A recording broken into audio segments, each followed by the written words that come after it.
mga aso at pusa ang nakapagbibigay ng emotional support sa mga tao dahil ayon sa pag-aaral, kaya nilang maramdaman ang emosyon ng kanilang mga fur parent.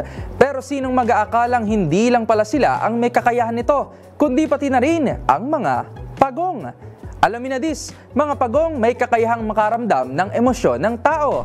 Ayon sa mga mananaliksik sa Lincoln University, ang mga red-footed tortoise ay may kakayahang makaramdam ng optimism at anxiety, mga emosyon na karaniwang maiuugnay sa mga tao at mammal. Sa isang eksperimento, lumabas na ang mga pagong na lumaki sa mas masigla at stimulating na kapaligiran ay nagpakita ng optimistic na pag-uugali, habang ang mga pagong naman na inilagay sa hindi pamilyar na environment ay nagpakita naman ng anxiety sa kanilang long-term mood. At fun fact, isa rin ang mga tortoise sa mga itinuturing na longest living animal in the world, kung kaya't gano'n na lamang ang kakayanan nilang mag-adapt sa kanilang kapaligiran.